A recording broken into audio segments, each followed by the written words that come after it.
நண்பர்களுக்கு வணக்கம். இன்றைக்கி நம்ம பேச போகிற டாபிக் வந்து ரொம்ப முக்கியமான டாபிக். இது எப்படின்னா, போலீஸ் போடக்கூடிய கஞ்சா கேஸும் எஸ்ஐஆரும் ஒன்றா அப்படிங்கிறது தான். அதாவது சம்மந்தம் இல்லாமல் இருக்கிற மாதிரி வந்து ஒரு ஃபீல் தெரியுதா? ஆனால் ரெண்டுக்குமே வந்து அவனோட நடவடிக்கையில் சம்மந்தம் இருக்குது. ஏன்னா கஞ்சா கேஸும் எஸ்ஐஆர் படிவத்தை ஃபில்லப் பண்ணி கொடுக்குறது ஒன்றா அப்படிங்கிறது வந்து இது எந்த விதத்தில் வந்து நியாயமாக இருக்குது? இதை வந்து நம்ம எலெக்ஷன் கமிஷனையோ அந்த அந்த இண்டிபெண்ட் பாடியை வந்து நம்ம வந்து ஏதோ குறை சொல்கிற மாதிரி, அல்லது ஒரு தவறாக பேசுகிற மாதிரி, அல்லது இந்த பக்கம் வந்து போலீஸ்காரங்களை தவறாக பேசுகிற மாதிரி அப்படி எதுவும் தெரியுதா? அதுக்கு வந்து காரணம் இருக்குது. இப்போ அதை பற்றி நம்ம வந்து விலாவாரியாக வந்து பேச போகிறோம். நான் கசாலி டிகோட்ஸ். இது வந்து சினிமா, அரசியல், உலக செய்திகள், சமுதாய கருத்துக்கள், இது மாதிரி எல்லாத்தையும் உண்மைத்தன்மை மாறாமல் நடுநிலையோடு தரவுகளோடு சமரசம் இல்லாமல் பேசக்கூடிய ஒரு சேனல். ரொம்ப முக்கியமாக வந்து உங்களுடைய ஆதரவு வந்து தேவை. இதில் வந்து சப்ஸ்கிரைப் பண்ணி இந்த கருத்துக்களை உங்களுக்கு பிடிச்சிருந்தால் உங்களுடைய நண்பர்களுக்கு, உங்கள் குரூப்புக்கு வந்து ஷேர் பண்ணி ஆதரவு கொடுங்க. நன்றி. இப்போ வந்து கஞ்சா கேஸும் எஸ்ஐஆரும் ஒன்றா அப்படின்னு கேட்டோம்னா அந்த நடவடிக்கையில் பார்த்தீங்கன்னா கிட்டத்தட்ட ஒன்று தான். இப்போ முதல்ல வந்து கஞ்சா கேஸை பற்றி நம்ம பேசிடுவோம். இப்போது கஞ்சா கேஸுங்கிறது உண்மையிலேயே கஞ்சா ஒருத்தர் வந்து வச்சுருக்காங்க, விற்கிறாங்க. அதாவது பெரிய அளவில் கஞ்சா வந்து விளைய வச்சு அதை ப்ராசஸ் பண்ணி கொடுக்கறது ஒரு பக்கம் கொடுத்தா கூட, இங்கே நகரங்களில் காலேஜுகளுக்கு, கம்பெனிகளுக்கு, சிறுவர்களுக்கு அப்படின்னு ஆரம்பித்து கஞ்சா போதை பழக்கம் உள்ள இந்த மக்களுக்கு டிஸ்ட்ரிபியூட் பண்ணுற அந்த விஷயம் இருக்கு இல்லையா, இது வந்து ஒரு தவறான விஷயம். இதை வந்து பிடிச்சி பெரிய அளவுக்கு தண்டனை கொடுக்கறது உண்டு. இப்போ போலீஸ் வந்து என்ன செய்வாங்க, சில அரசியல் கட்சிகளோட தூண்டுதல்னால, இல்லை சில பெரிய மனுஷங்களோட தூண்டுதல்னால நிறைய காசை வாங்கிட்டு, ஏன் காசை வாங்கிட்டுன்னு சொல்கிறோம்னா, இப்போ தமிழ்நாட்டில் இருக்கிற காவல்துறை வந்து உண்மையிலே ஈரல் வந்து கெட்டு கிடக்கு அப்படின்னு முன்னாடி வந்து ஒரு தலைவர் சொன்னது வந்து உண்மைதான். என்னென்னா, அவங்களுக்கு வந்து ஈவு இறக்கம் எதுவும் இல்லாமல் எளிய மக்களாக அதை பற்றி கவலையே படாமல் லஞ்சம் தலைவிரிச்சு ஆடுது தமிழ்நாட்டு காவல்துறையில். காவல்துறை மட்டுமில்லை, இப்போ நம்ம வந்து கஞ்சா கேஸுன்னு சொல்கிறதுனால காவல்துறை மட்டும் பேசுகிறோம். ஏன்னா அந்த லஞ்சத்தால் காவல்துறை ரொம்ப முக்கியமாக வடபழனி போலீஸ் ஸ்டேஷன் அங்கே இருக்கிற காவல்துறையால் பாதிக்கப்பட்டதில் நானும் ஒருத்தன். இன்னும் வந்து கேஸ் நடந்துக்கிட்டு இருக்கு. ஓகே, என்னென்னா அங்கே வந்து நம்ம புகார் கொடுத்தோம்னா அந்த புகாரை வந்து கூப்பிட்டு வந்து பேருக்கு விசாரிக்கிறது, அதுக்கப்புறம் புகாருக்கு வந்து அக்னாலஜ்மெண்ட் கொடுக்கறது இல்லை, அப்புறம் எது சிஎஸ்ஆர் வந்து கொடுக்கறது இல்லை, அப்புறம் கேட்டால் வந்து இல்லை இதெல்லாம் விசாரிக்கிறோம் அப்படின்னு சொல்லி ரொம்ப தெனாவட்டாக பேசுகிறது. ஏன்னா நமக்கு எதிரானவங்க வந்து ரொம்ப வந்து பலசாலியாவோ அல்லது ரொம்ப என்ன சொல்கிறது, ஒரு வலிமை மிக்க ஆட்களாகவோ அரசியல் கட்சி சார்ந்தவங்களாக இருந்தால் அவங்களுக்கு வந்து இணக்கமாக அவங்களுக்கு ஃபேவர் பண்ணுற மாதிரி, அப்புறம் அவங்க கொடுக்குற பணம் இதெல்லாம் சேர்த்து நம்மளை மாதிரி ஆட்களை வந்து ரொம்ப கேவலமாக மோசமாக நடத்துறது. அதுக்கப்புறம் இது வந்து ஆர்டிஐ மூலமாக, தகவல் அறியும் உரிமை சட்டம் மூலமாக நம்ம கூப்பிட்டு கேட்டால் இந்த மாதிரி வந்து ஒரு புகார் இங்கே வரவே இல்லை அப்படின்னு தீபத்து மேலே அடித்து சத்தியம் பண்ணி சொல்கிற மாதிரி வந்து எஸ்ஐஆர் வந்து பதில் வருது. இது வந்து ஏன் சொல்கிறேன்னா, எனக்கு ஏற்பட்டு இருக்க அனுபவம். நான் வந்து இங்கே இந்த மாதிரி பண்ணியிருக்கேன். அது வந்து ஒரு தனி கதை, அது தனியாக பேசுவோம். இப்போ பெரும்பாலான போலீஸ்காரர்கள் வந்து உண்மையிலேயே மகா மட்டமானவர்கள். அதே நேரத்தில் சில போலீஸ்காரர்கள் ரொம்ப நல்லவங்களாக இருக்காங்க. அதையும் நம்ம பார்க்குறோம். நம்ம 100% போலீஸ்காரர் மோசம் இல்லை. ஆனால் பெருவாரியான போலீஸ்காரர்கள் லஞ்சத்தில் திளைப்பவர்கள், எளிய மக்களை வதைப்பவர்கள். சரி, இப்போ இந்த கஞ்சா கேஸை பற்றி வருவோம். இப்போது ஒருத்தர் மேலே வழக்கு போடணும் அப்படின்னா அவர் வந்து ரொம்ப தூய்மையாக ரொம்ப நல்லவராக இருக்கிறாரு அப்படின்னா ஒரு பிரச்சனையும் இல்லை அப்படின்னா என்ன நடக்குது, அவரை தேடி போகும்போது இவங்களே வந்து கஞ்சா பாக்கெட்டை வந்து கையில் வச்சுக்கிட்டு அவங்க வீட்டில் போய் ஏதாவது ஒரு இடத்துல வச்சு, இந்த பாருங்க சார் கஞ்சா வந்து பிடிச்சோம் அப்படின்னு கஞ்சா வழக்கில் கைது அப்படின்னு சொல்லி கூட்டு வர்றது.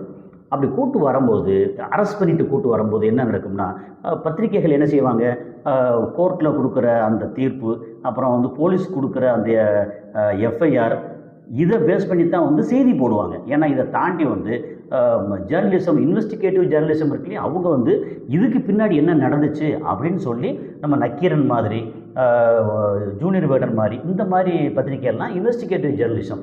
இவங்க வந்து அதுக்கு பின்னாடி இன்வெஸ்டிகேட் பண்ணுவாங்க. ஆனால் தினசரி பத்திரிகைகள் இருக்கு இல்லையா, அவங்க வந்து போலீஸ் கொடுக்கக்கூடிய எஃப்ஐஆர், அவங்க கொடுக்கக்கூடிய தகவல், இந்த அடிப்படையில் மட்டும்தான் அவங்க வந்து செய்தி போடுவாங்க. இப்போ ஒருத்தருக்கு வந்து நீங்கள் ஒருத்தர் வந்து ஏதோ ஒரு எல்லாம் மாட்டிக்கிட்டு, அதாவது நேர்மையாக போராட்டம் பண்ணுறீங்க, அரசுக்கு எதிராகவோ அல்லது ஒரு பெரிய நிறுவனத்துக்கு, ஒரு பெரிய அமைப்புக்கு எதிராகவோ நீங்கள் வந்து போராடுறீங்க. உங்களை வந்து பழி வாங்குறதுக்கு என்ன செய்வாங்க, இந்த மாதிரி காவல்துறையை வந்து பயன்படுத்திக்கிட்டு அவங்க வந்து என்ன செய்யணும்னா, கஞ்சாவை தூக்கி அங்கே உள்ளே வச்சுட்டு, கஞ்சா இருந்துச்சு நான் பிடிச்சேன் அப்படிங்கிறது.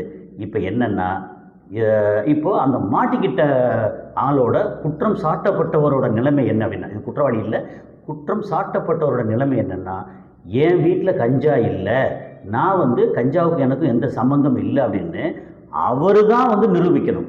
ஒருவேளை அவர் வசதியானவராக இருந்தால் அவர் என்ன செய்வார், இன்னும் இது வந்து பெயில் வாங்குவாங்க, ஜாமீன் வாங்கி வெளியே வந்து என் வீட்டில் கஞ்சா இருக்கிறதுக்கு வாய்ப்பே இல்லை அப்படின்னு அதை வந்து அவர் நிரூபிக்கணும். அதாவது நான் கஞ்சா விற்கலை, கஞ்சாவுக்கு எனக்கு எது சம்மந்தம் இல்லை அப்படிங்கிறத வந்து இந்த போலீஸ்காரங்க, தவறான போலீஸ்காரர்களுடைய நடத்தையினால் ஒரு சரியான மனிதனோட வாழ்க்கை வந்து பெரிய அளவுக்கு சிதையும்.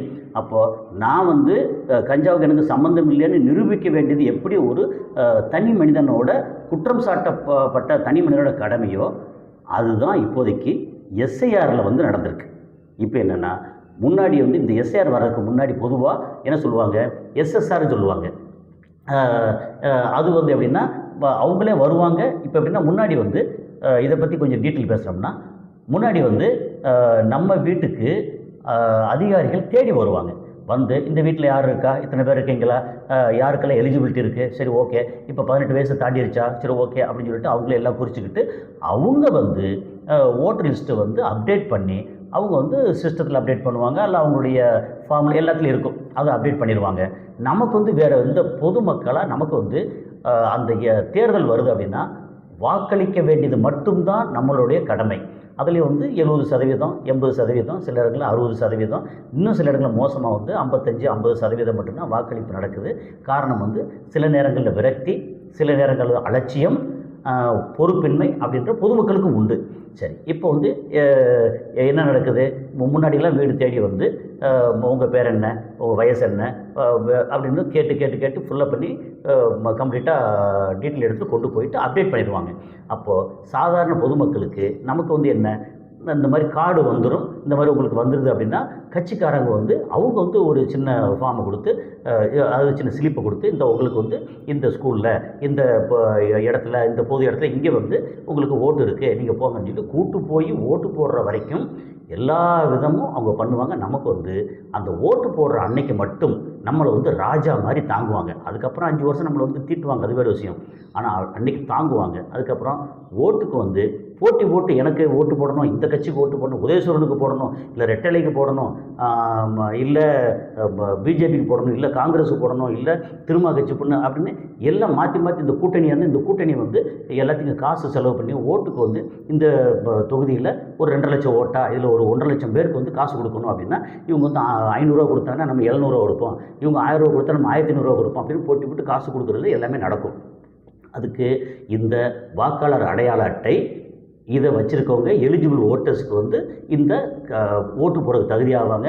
ஓட்டு போடுறதுக்கு தகுதி இருந்தவங்க மட்டும்தான் இந்த மாதிரி காசு வாங்குறதோ வசதிகள் கிடைக்கிறதோ அவங்களுக்கு கிடைக்கும். இப்போ அதே நேரத்தில் இப்போ எஸ்ஐஆர் வந்துருச்சா, ஸ்பெஷல் இன்டென்சிவ் ரிவிஷன், இதில் வந்து கொண்டு வந்ததுக்கு முக்கியமான காரணம் என்னென்னா, ஞானேஷ்குமாருங்கிறது வந்து நம்ம என்ன சொல்கிறோன்னா, அவர் வந்து ஒரு மிகப்பெரிய அதிகாரி, ஒரு இண்டிபெண்ட்டு அமைப்பில் அவர் வந்து யாருமே கட்டுப்படுத்த முடியாத, அல்லது பாராளுமன்றம் வந்து கூடி அவருக்கு எதிராக வந்து இம்பீச்மெண்ட் கொண்டு வர அளவுக்கு உள்ள ஒரு தகுதி வந்து மிகப்பெரிய இடத்துல இருக்கக்கூடியவர். ஆனால் அவர் நடந்துக்கிற விதம் வந்து உண்மையிலேயே ஒரு கேடுகட்ட போலீஸ் நடப்பாங்க இல்லையா, சில இடங்களில் சில கேடுகட்ட அதிகாரிகள் நடப்பாங்க இல்லையா, அதை விட கேவலமாக நடந்துக்கிறாரு அப்படிங்கிறது. இது வந்து அவருக்கு எதிராக நம்ம சொல்கிற குற்றச்சாட்டுன்னா, இதுக்கு ஏகப்பட்ட விஷயங்கள் நடந்துக்கிட்டு இருக்கு. இதை வந்து நம்ம வந்து நேரடியாக பொதுவெளியில் சொல்கிறதுக்கு, இந்த பொதுவெளியில் சொல்கிறது வந்து தவறு ரைட்டுங்கிறத தாண்டி அவர் நடந்துக்கிற விதம், எதை எடுத்தாலும், அதாவது ராகுல் காந்தி வந்து தரவுகளோட டீட்டெயில் கொடுக்குறாரு, அப்புறம் கோர்ட்டில் போடுறாங்க. என்ன சொன்னாலும் தப்பு தப்பாக எல்லாத்தையும் வந்து சொல்லிட்டு, அப்புறம் முக்கியமான விஷயத்துக்கு வந்து வாயே திறக்காம, அப்போது நீங்கள் வந்து யாருக்கான எலெக்ஷன் கமிஷனர், மக்களுக்காகவா அல்லது இப்போ ஆளுகின்ற கட்சிக்காகவா அப்படின்ற ஒரு கேள்வி இருக்கு இல்லையா? அந்த இடத்துல ஞானேஷ்குமார் தன்னோட தகுதியை வந்து தரம் தாழ்த்தியிருக்கார் அப்படிங்கிறது இப்போ முக்கியமான ஒரு விஷயம். சரி, இப்போ வந்து எஸ்ஐஆரில் வந்து என்ன இப்போ தமிழ்நாட்டில் வந்து ஏற்கனவே பீகாரில் நடந்து அது ஏகப்பட்ட 65 லட்சம் பேர் வந்து வெளியேற்றி, அதுக்கப்புறம் 40 லட்சம் பேர் வந்து உள்ளே இன்க்ளூட் பண்ணி, அதுக்கு வந்து எதெடுத்தாலும் வந்து ஆதார் கார்டு எங்கே போனாலும் ஆதார், பிறந்தாலும் ஆதார், செத்தாலும் ஆதார், நடந்தாலும் ஆதார், அக்கௌண்ட்ஸ் ஆதார் அப்படின்னு ஆதார் சொன்னால் அந்த ஆதார் வந்து செல்லாது அப்படின்னு சொல்லி கடைசியில் வந்து சுப்ரீம் கோர்ட் வந்து ஆதாரை வந்து ஏற்றுக்கணும் அப்படின்னு சொன்னதுக்கப்புறம் கிட்டத்தட்ட 40 லட்சம் பேர் வந்து திரும்ப இன்க்ளூட் பண்ணி அங்கேயே வந்து ஒரு 25 லட்சம் பேர் வந்து தூக்கிட்டாங்க. சரி, இப்போ தமிழ்நாட்டுக்கு வந்தால் பீகாரே பரவாயில்ல அப்படின்ற அளவுக்கு 97 லட்சம் பேர், அதாவது 6,41,00,000 எலிஜிபிள் வாக்காளர்களில் 97 லட்சம் பேர் வந்து நீக்கிட்டாங்க. அப்போது 5,43,00,000 வாக்காளர்கள் வந்து இப்போ வந்து ஏற்றிருக்காங்க. அப்போ 97 லட்சத்தில் அவங்க சொல்கிறது என்ன, ஒரு 3 லட்சம் பேர் வந்து டபுள் என்ட்ரி, ஒரு 26 லட்சம் பேருக்கு மேலே வந்து இறந்து போயிட்டாங்க அப்படின்னு. இப்போ அப்பப்போ அப்டேட் பண்ணிகிட்டே வர்றாங்க. இறந்து போனவங்க லிஸ்ட்டு வந்து அவங்களுக்கு டிபார்ட்மெண்ட்டில் கேட்டால் தெரியாதா? ஓகே, இதெல்லாம் அப்படி சொல்லிவிட்டு 30 லட்சம் பேருக்கு அப்புறம் 66 லட்சம் பேருக்கு மேலே வந்து பெர்மனெண்ட்டாக வந்து இடப்பெயர்ச்சி பண்ணிட்டாங்க அப்படின்னு சொல்கிறாங்க. இதில் முக்கியமான விஷயம் வந்து எப்படின்னா, இதில் வந்து 66 லட்சம் பேருக்கு வந்து திரும்ப வந்து நீங்கள் உங்கள் லிஸ்ட்டில் உங்கள் பேர் இல்லைன்னா நீங்கள் வந்து ஃபார்ம் 6 கொண்டு வந்து திரும்ப அப்ளை பண்ணுங்கள். எஸ்ஆர் ஃபார்ம் இல்லாமல் ஃபார்ம் 6 அப்ளை பண்ணுங்கள் அப்படின்னு. இப்போ வந்து இந்த இதில் 28, 29 இந்த நேரத்தில் வந்து ஸ்பெஷலாக வந்து அவங்க கொடுத்த அந்த கேம்பில் என்ன பண்ணுங்க, கிட்டத்தட்ட ஒரு 5.5 லட்சம் பேருக்கு மேலே இதை வந்து அப்ளிகேஷன் கொடுத்துருக்காங்க. 66 லட்சத்தில் 5 லட்சம் பேருக்கு மேலே கொடுத்துருக்காங்க. இப்போ இன்னும் ஒரு 3ஆம் தேதி 4ஆம் தேதி திரும்ப வந்து இன்னும் ஒரு கேம்ப் போடுறாங்க. அதில் எவ்வளோ பேர் கொடுக்க போகிறாங்கன்னு தெரியல. இதில் இவங்க சொல்கிறது எப்படின்னா, அதிகாரிகள் வீடு தேடி வந்து அவங்க செக் பண்ணி யார் இருக்காங்க இல்லையா அப்புறம் டபுள் என்ட்ரி இருக்கான்னு சொல்லி இன்றைக்கி வந்து சிஸ்டம் வந்துருச்சு. அந்த பேர், அந்த நம்பரு எல்லாத்தையும், அந்த ஆதார் நம்பரு, அப்புறம் அதோட சப்போஸ் கிராஸ் செக் பண்ணுறதா இருந்தால் அவங்களுக்கு ரேஷன் கார்டுலையோ இல்லை ஓட்டர் இது வேறு என்னென்ன இருக்கோ இதில் 2-3 இதை வந்து கிராஸ் செக் பண்ணியாச்சு, ஆட்டோமேட்டிக்காக தெரிஞ்சு போகுது. இப்போ எல்லாமே சிஸ்டம் தானே. இப்போ வந்து ஏஐ வேறு வந்துருச்சு. இப்போது சிஸ்டத்தில் வந்து டக்குன்னு எல்லாம் பண்ணி ஒரு வாரத்தில் அவங்களே பண்ணி முடிக்கிறத விட்டு போட்டு நம்ம வந்து மாங்குன்னு அந்த ஃபார்ம் 6 படிவத்தை கொண்டு போகணும். அதுக்கப்புறம் வந்து ஃபோட்டோ வந்து புது ஃபோட்டோ ஒட்டியிருப்போம், நமக்கு வந்து சேருது பழைய ஃபோட்டோ தான் வந்து சேருது. புது ஃபோட்டோ என்ன பண்ணாங்க, அதில் நாக்கு வலிக்க கேட்டால் எல்லாத்துக்கும் வந்து இஷ்டத்துக்கு பண்ணுறது யார் இந்த ஞானேஷ்குமார்? அவர் வந்து யாரோட எடுபடி அப்படிங்கிறது ஒரு மிகப்பெரிய கேள்வி. இப்போது நம்ம வந்து இது வாக்காளர் அடையாள அட்டை வேணும், நம்ம வந்து இங்கே வாக்குரிமை பெற்றவன் அப்படின்னு சொல்கிறதுக்காக எல்லாம் வந்து வேலையை விட்டு போட்டு மாங்குன்னு வந்து அவங்க கேம்புக்கு வந்து அலைய வேண்டியிருக்கு. ஏன்னா தினந்தோறும் வந்து வேலைக்கு போனதான் சாப்பாடு அப்படின்றது எளிய மக்கள் என்ன பண்ணுவாங்க? அப்போ இதெல்லாம் கணக்கில் வைக்காமல் இஷ்டத்துக்கு வந்து தாந்தோண்டித்தனமாக பண்ணுறது இருக்குல்ல, இது எவ்வளோ வந்து ஒரு கேவலமான நடைமுறை.